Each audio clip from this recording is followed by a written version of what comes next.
and atrophying from never spending time in a position where you could potentially be building strength and resilience. So bottom line, avoiding movement is not the answer. That is not a viable strategy. However, improving function and strength in vulnerable positions absolutely fucking is. Notice that people are terrified of behind the neck press because of impingement, but given all the videos that abound of people rupturing their pec mid bench press and all of the high school has-beens who insist that benching too heavy fuck their shoulders up, you really don't see anybody skipping bench day, do you? So here's your future. You keep bench pressing, you don't do any behind the neck work, you don't do anything for your shoulders, so it's not until you're lined up for surgery after your fourth fucking rotator cuff tear, until you can't grab a jar off the top shelf without wincing in pain, until you can't get a good night's sleep without waking up 5 fucking times from the stabbing in your shoulder every time you go to reach back and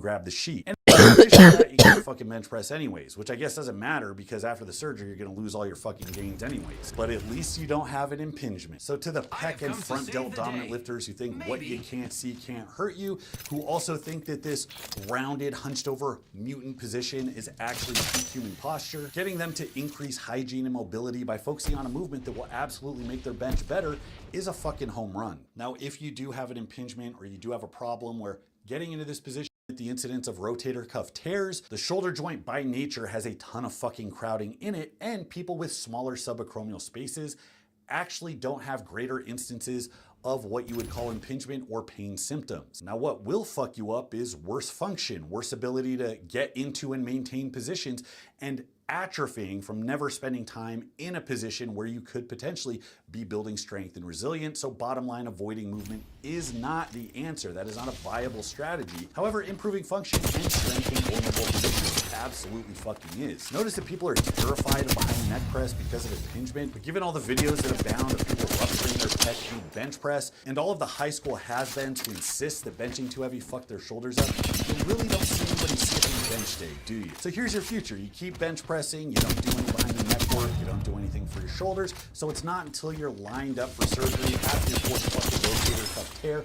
until you can't grab a jar off the top shelf without wincing in pain, until you can't get a good night's sleep without waking up 5 fucking times from the stabbing in your shoulder every time you go to reach back and grab the sheet. And in addition to that, you can't fucking bench press anyways, which I guess doesn't matter because after the surgery, you're gonna lose all your fucking gains anyways. But at least you don't have an impingement. So to the pec and front delt dominant lifters who think what you can't see can't hurt you, who also think that this rounded, hunched over mutant position is actually peak human posture, getting them to increase hygiene and mobility by focusing on a movement that will absolutely make their bench better is a fucking home run. Now, if you do have an impingement or you do have a problem where getting into this position hurts like holy hell, don't do it. I am the last person to tell you to fight against tendinitis or to push into cause actual pain. I know what it's like to push through pressing movements that hurt. It's almost never a good idea. But find a point of weight that's light enough that it doesn't hurt. You get a lot of blood flow. You progress slowly so the tissues have time to adapt.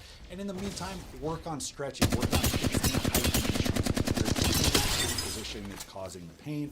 It's not fucking fun, but none of this is fun. This is miserable. We're all bored in the first world, so we have to go kill ourselves for weight so we build something inside bored. If you're gonna do that, at least make it productive. At least go do something that's gonna fix your shin and shoulders. Twice a day, take a dowel and rotator cuff and do some single arm hinge from a bar to out your lats. After that, take a D-bar and practice down to the base of your neck, ideally to your traps. You don't want too much external rotation, but with a very light weight, it's fine. And you want to work on being able to take it lower and lower in a more comfortable position. Now, in addition to not having too much external rotation, you also don't want to be shoving your head forward to clear a path for the bar like you're bobbing for fucking apples. I actually had a different analogy in there, but I've had some complaints in the comments about people's kids not being able to watch this. So we're going to bobbing for apples. You should be able to stand or sit straight up in a neutral position and be able to maintain a clear vertical pressing path without your arm folding backwards like the barbell has you in a Kimura and is about to snap your shit up. Now, once you can comfortably get the bar to touch your traps for a few sets without your pecs detaching, and you've realized that this movement isn't going to give you cancer of the deltoids, it's time to do some work. Now, the basic approaches are either standing, pause, or touch and go. Standing and seated doesn't really make a big difference here like it does with front pressing. For a front press, I can use a seated variation and really dig into the bench to dig sling more weight. I was using horsecock too much. I didn't want to get a cease and desist from the booth, so I decided to switch my vernacular a little bit. Let's see if this one sticks. But for behind the neck, I still have to sit upright, so any extra stability just kind of build up a little bit. So I just bias towards whatever's available, whatever's convenient. Now, pausing versus touch and go, I think pause practice is really good here because it builds confidence and a whole lot of fucking strength in the most vulnerable position where you're not going to feel strong right out of the gate. And it also requires less weight, which is a good way to maybe limit wear and tear and prevent injury. Either way, it's going to build confidence. You're going to get a good stimulus without having to load up the weight day one. Touch and go is great, and I use the shit out of it, but I strongly recommend very light touch here. I use a very light touch and change of directions on my traps. I bounce the shit out of my front presses because I'm used to it. It's a much more stable position. So this is a nice contrast to that anyways. If you're doing the Mark Rippetoe, bouncing the piss out of your press. When you tear your labrum, don't go crying on the forearm. Athlete X was right all along, because that was your dumb. I like doing exercises of creating ways to program it, and instead of giving you some vague, well, it depends on your goals, I'm going to give you some actual concrete options to set and rep progressions, depending on your circumstances and your goals to help narrow it down. Circumstance number one, you want to incorporate it, but your mobility isn't great. Maybe you've had some shoulder issues in the past, or you're hesitant. No sweat, you're gonna put this movement as a later pressing exercise, second or third after your main movement, and you're gonna do it before you work on the smaller isolation stuff. You're going to spend 5 to 10 minutes doing some of the stretches I featured, your pecs, your lats, your rotator cuff. Those are the big ones you wanna work on, and you're gonna feel fucking great afterwards anyways, so you're welcome for that.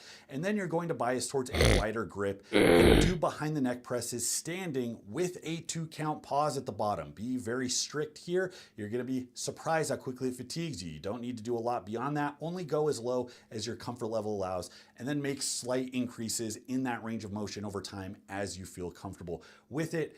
15 reps, empty bar, that's what you're gonna do, and it's probably gonna burn like shit before you even add weight. Once you accomplish 15, add 20 pounds and repeat. Do that until you fail to hit 15. Maybe get 10, 13, whatever. That's where you shut it down. You might miss it on the first set. It might be like the 8th set. It doesn't matter. Each time you're just going to try to beat that number. Eventually, you can do quicker warm-ups. When you're more comfortable, you can spend more sets at the top working weight, and then eventually you can tick the reps down and work in a heavier range, 8s, 6s, whatever it is. This pattern can literally serve you for years. But after a few months of doing 15s, 12s, 10s, just trying to beat the number, you're gonna feel very comfortable. You're gonna be big as shit. And I'm telling you, bro, your shoulders are gonna feel amazing. Circumstance number 2, you're focused on either a big ass bench or like a big ass log press or something. And you wanna use this to jack those lifts to the moon. So you're gonna focus on it as a developmental and strength exercise, but in service of something else. Your shoulders, maybe they have a little battle fatigue, but they're functioning, they're here, they're ready to play. Great, you're gonna put this as your second or your third movement after your main pressing movement, but you're gonna focus on acclimating to heavier weights rather than just pure metabolic fatigue. If you're using Bull Mastiff or 70s Powerlifter on the base strength AI, it is super easy to rotate it in. It is a prescribed variation for some people based on their feedback, but anybody can swap it out based on whatever is implemented. All you have to do is follow the progression that's there, let the auto regulation do the rest, and voila, the unholy union of... One of my biggest regrets is dropping behind the neck press for my shoulder training. As many OGs will remember, I used to live on this exercise, performing it on the weekly, maxing out, doing it for high volume, never had any shoulder discomfort.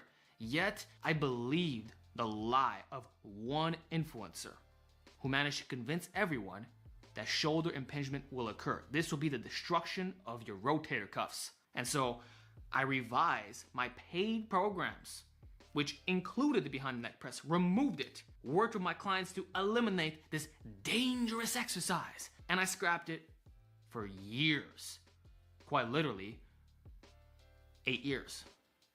Time flies. This would go on not only in myself, but the entire industry, because the wave was massive. We're all swept under it. What I describe as being fear-mongered into oblivion until new data came out. And although I am not a physiotherapist, I can refer you to modern ones that will repeat the exact same things that I'm saying. First of all, the shoulder impingement theory has been debunked. It might not even be a real thing. This was part of an old school curriculum. And now, if you go to school to become a physiotherapist, they're giving you new recommendations. It's like if I studied to become a psychologist and I was using the DSM-4 instead of the DSM-5. Obviously, there's gonna be some revisions, right? Well, guess what? A lot of these influencers who basically told you that you were gonna get shoulder cancer from doing behind the neck pressing and overhead pressing and upright rows and wide grip pressing and flaring and all this fucking nonsense, they're living off the old curriculum because they're older. They're either in their late 40s or 50s or even beyond that point. And they have not updated their stats. Still regurgitating the same garbage from decades ago. So how about I just refer you to a channel called E3 Rehab to learn the truth about this. And I'm gonna put in a clip right here and you can find out for yourself if what I'm saying makes sense. Unlike Jeff, I update my beliefs based on emerging research, and this theory has been debunked for years now. It's important to ask ourselves, how do I know what I know? I knew shoulder impingement was a valid and useful diagnosis because it was taught to me by my professors in physical therapy school. And my professors knew it was a valid and useful diagnosis because someone taught it to them. And that goes back at least 50 years.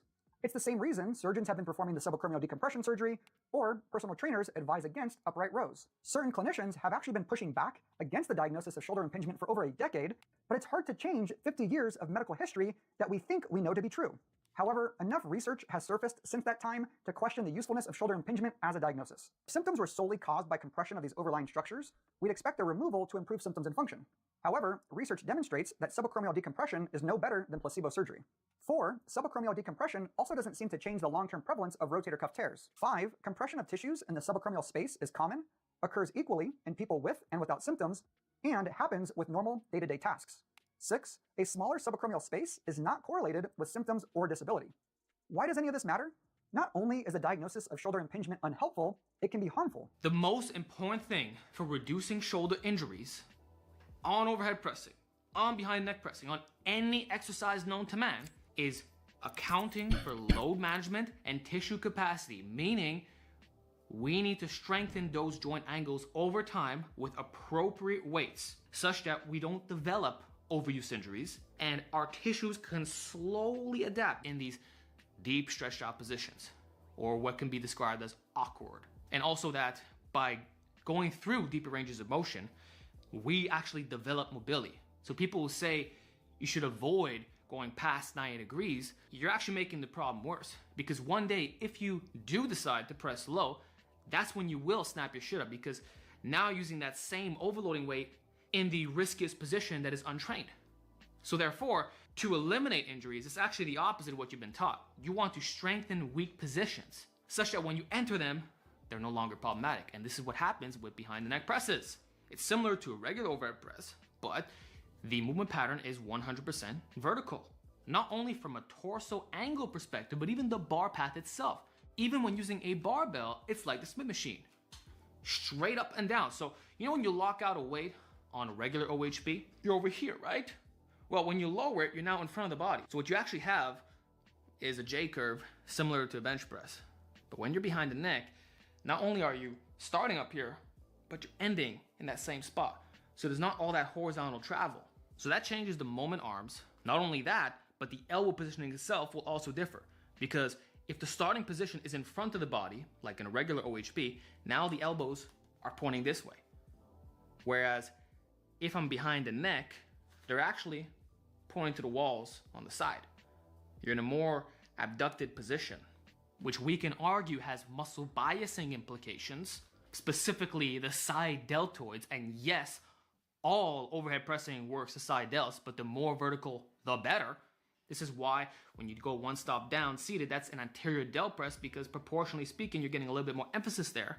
Still hitting the side, but not as much. This is why traditionally we've mixed in seated and standing, but it can also be achieved through regular overhead press and behind the neck, right? And it hits more of the upper back muscles, since there's a lot of movement going on with the scapula and how tight you gotta be. Though it's mostly going to be a mobility thing and strengthening the delts while the elbows are completely flared out, because that does feel different.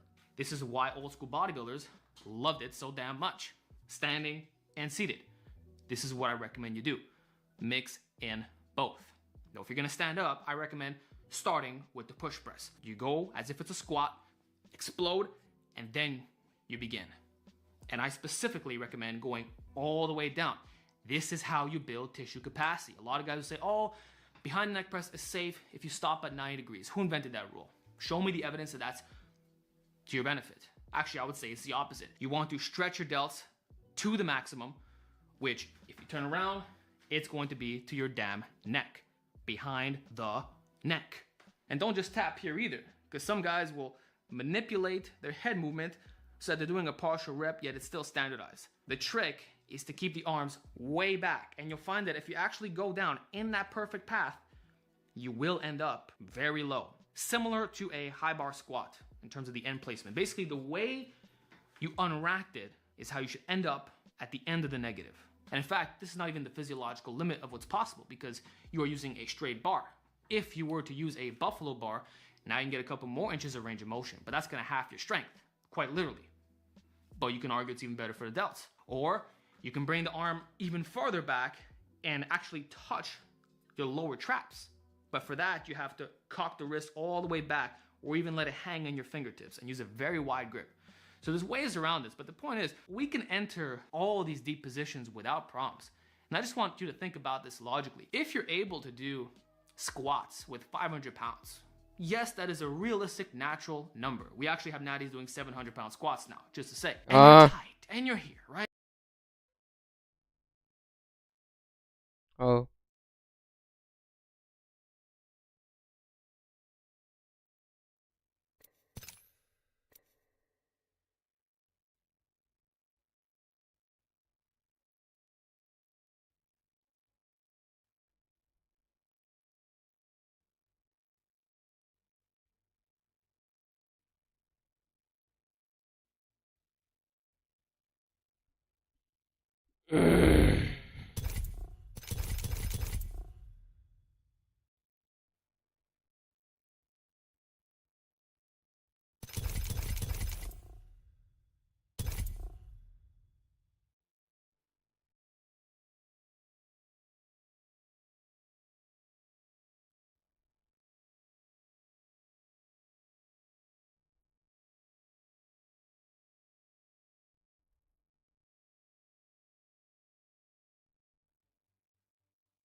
Hello What's up, my friend? What's up? जा रहे हैं भाई हम 5 minute में का है भूख लगी है खाना खा भी जा रहा है 5 मिनट में फिर तो गेम छोड़ दो, लेट इट बी, फिर खाना खाया फिर। जो वालो हो जान दो अरे लेट इट बी, तुम अब खाना खा लो फिर। का तुमने रेडी कर ऐसे ही हम तफरीह कर रहे थे हमने की तुम कर दो चल हमने की कुआ धुरंधर जो इनवाइट भेज रहा हूं, हमने रिजेक्ट मार दो, फिर हमने तुम्हारी लॉबी ज्वाइन करी सो धुरंधर के संग ज्वाइन हो गई। यार ओ स्टीम से ज्वाइन करी हमने सीधी। क्या कहते कौन देख रहा हो तू एपेक्स में? सुम धुरंधर के संग आया, मैं लगी जो ही कर रहा हूं। देख ली क्या तुमने मूवी? आओ हम देख आए थे लखनऊ में, देख ली थी कैसी लगी भैया, कैसी लगी? बढ़िया एक नंबर कब खून खोलेगा रे तेरा फैसल? वहाँ तो खोलो एक खोला हुआ सेकंड। रखो ठंडू हुआ खोल खोल के पूरा में तो टेम हुआ दिया दे समथिंग, दिया दे something. We are going old town और we Why? Will go old town. Why do एक सेकंड को माइपैड लेके आया है, एक सेकंड। तो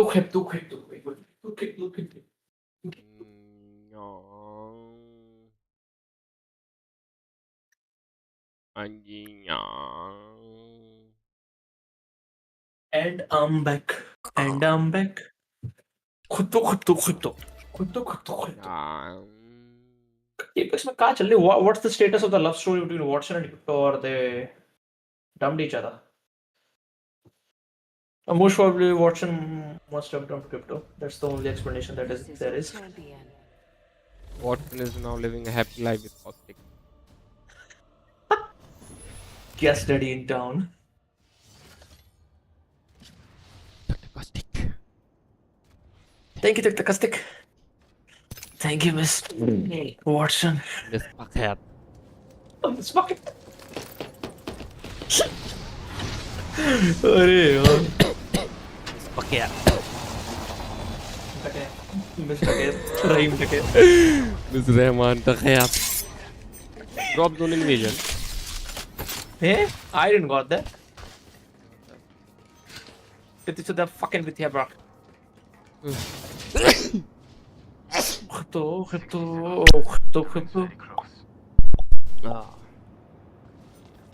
Extra treasure here. Level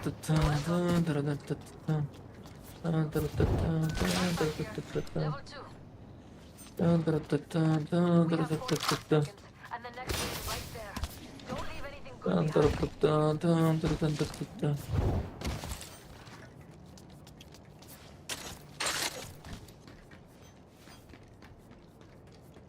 We're close to the ring.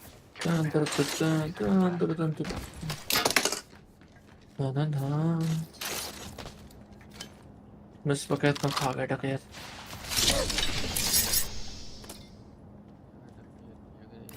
Mozambique here. 2 to the chest, 1 ahead. Solid shotgun pistol. Ring moves in 10. Evo harvesters Shotgun only bolt here. available. Level 3. There's a weapon supply bin here. I would love to take a peek. There's something I can use. Shield battery here. Progress. Yeah, the ring's catching up to us. People. Oh Hold shit, up, hold I up, didn't hold realize up. I am in another POI already. I fucking didn't realize. Oh, that fucking sucks. No, doesn't it? Hold up, let me take my Mozambique here. Another beautiful piece.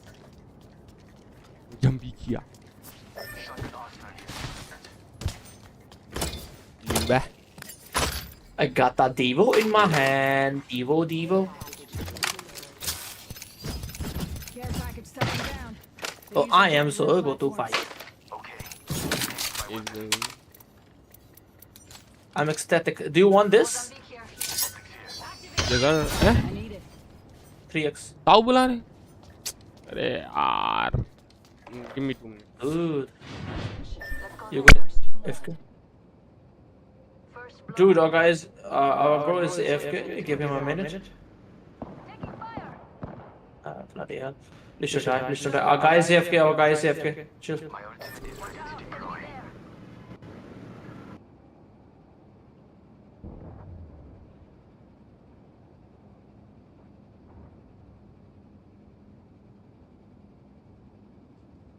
One squad in the area.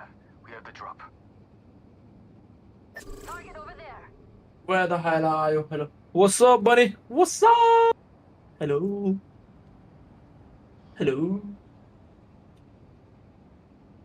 Drone inbound. Okay, bloody hell.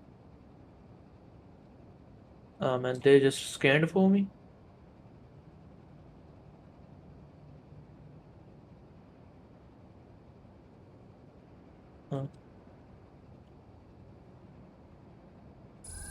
Activating hardware reboot. Miss Packet. Oh shit, I don't have the range.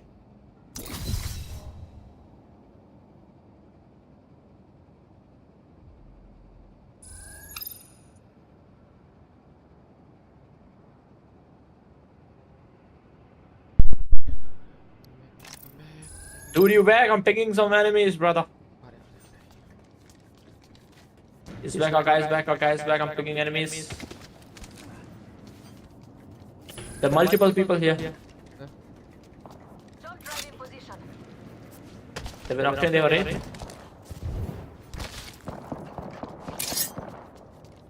Ooh, watch me. Ooh, watch me. Ooh, watch me.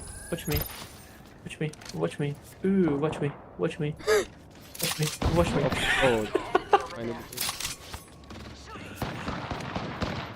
Be proud. Charging my health, brother. Hold on, I need to heal. Oh man, dude. Crash.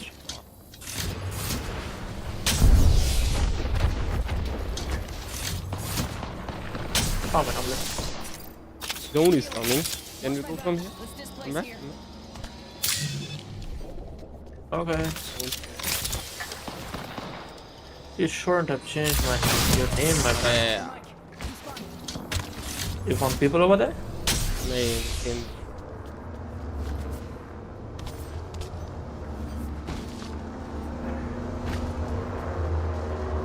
Do you have a jump tower or something?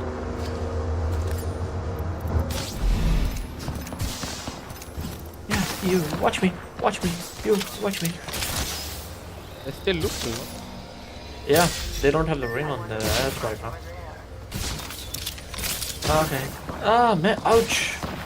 The fuck, bro? Oh my god. Rather, Oh shit. Dude, I'm taking ring damage. keep popping.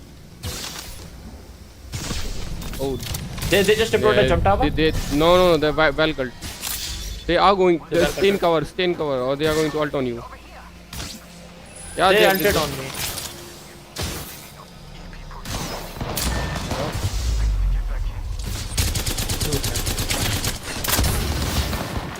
Fuck, just fucking run, bro.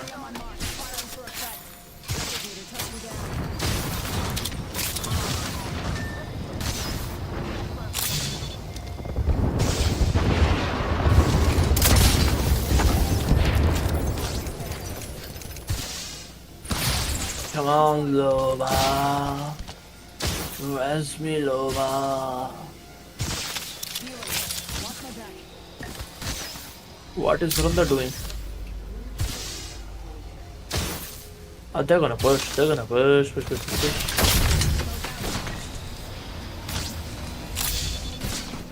What was fun watching? What was fun watching?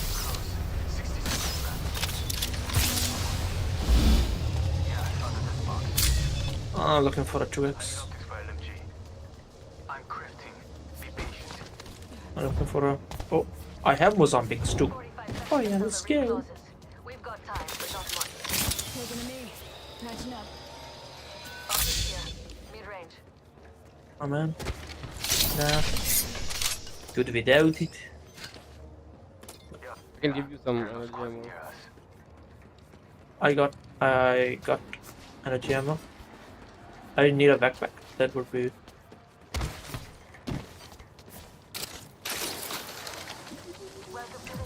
That would be really appreciated. Thank you, Loba. Oh man. Level 1. Another beautiful piece.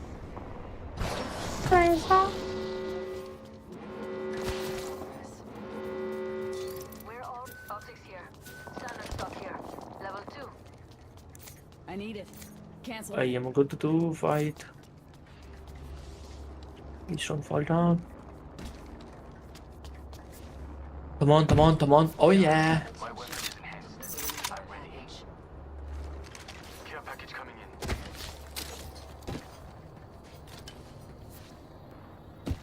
Signaling my drone back. 조심하자. One squad nearby. I suppose it's gonna be the same freaking team.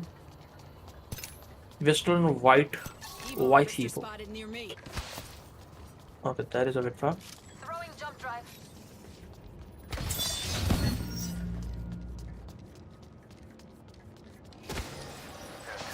Someone nearby.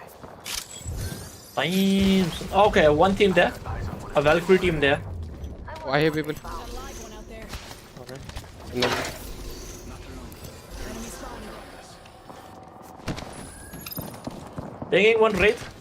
It's the same fucking wraith. One shot. Oh man, so fucking crazy. That is the problem. Got enough. Moving out. Evo harvester here. Oh, people here. Somebody out there. Can you look? Can you look? I'm going, hold up. Okay, there's a lot of people.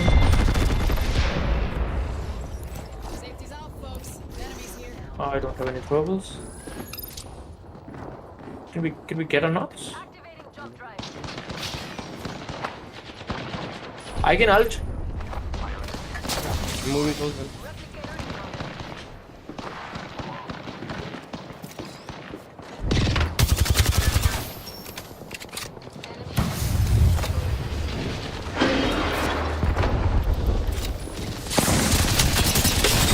He's one shot. I think he's dead. Ah, there's people behind us as well. Squad's attacking. We just run. Get away. 45 seconds until the ring closes. Not much. On me, you need to run.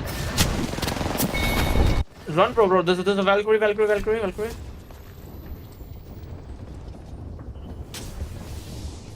I'm coming towards you, trying to be safe.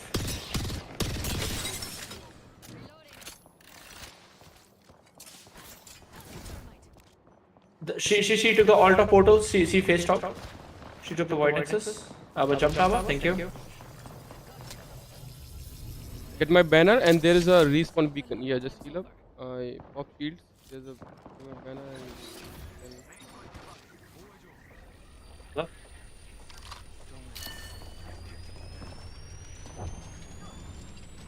Ah man, the people on you, bro, on this building. It's the same Valkyrie. Don't rest. I rest. They're gonna be pushing on you now. I won't even. Let me see if I can land on You will be those to land on it. Try to cover you. One. I downed one. Shit. People over there. You good? Yeah, I'm in the ring. Oh man. It did two people right. No, two teams right. Hold on, let me check. Can I use my box? It's outside the ring. Do you want to put your box? I can ping your box for you. Yeah, ping it. Let me see. Hold on. Let me see where your box is first of all. I think this is your box.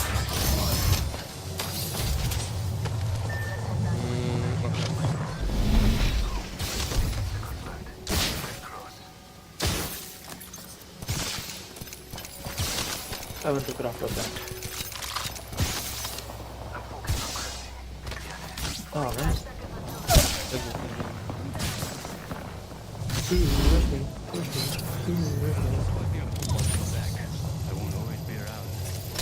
I would always be around. There's gotta be some good loot here, man. A lot of people died here. Got a backpack. The 4x.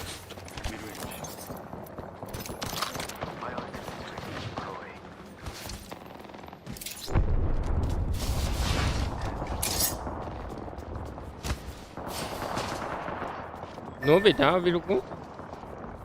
Hold up. Right in position. Dude, what the hell?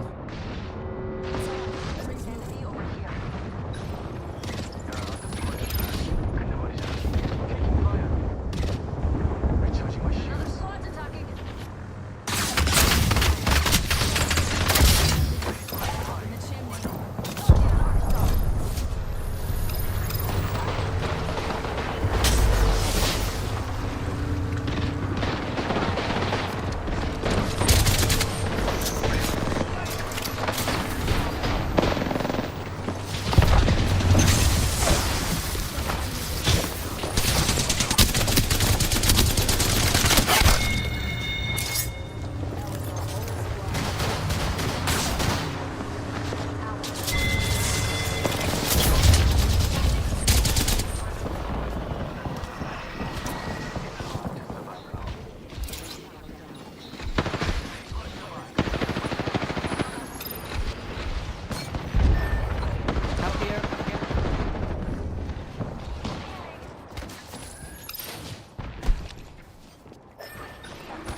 Dude, how the hell am I even alive? Okay, people over here.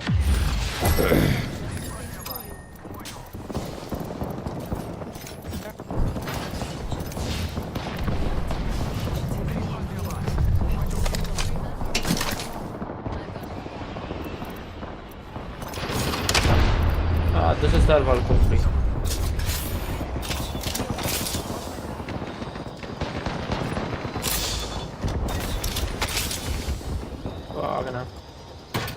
I'm gonna infinite ammo. Dude, we don't need Akimbo. Akimbo.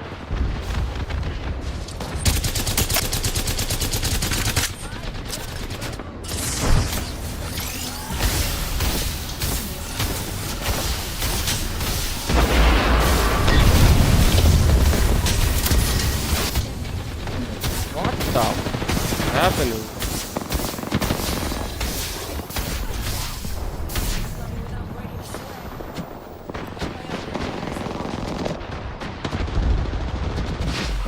I'm down. Just trying to finish that switch off. Can you res me?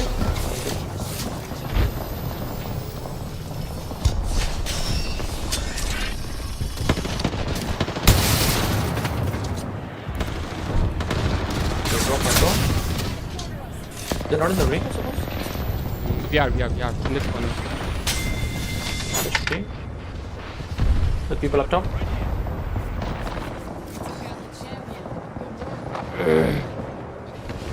The people in here, I don't have any throwables.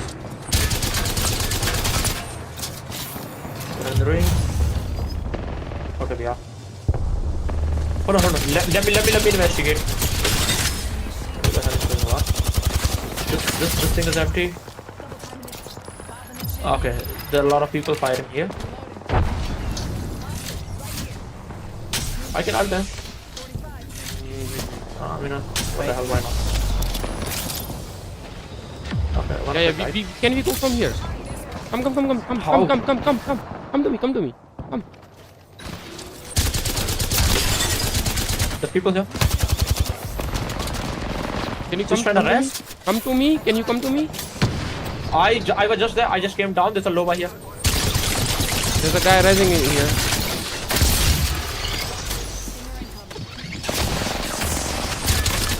Hold on. Yeah. Come down. Can you come towards me? I finished one of them.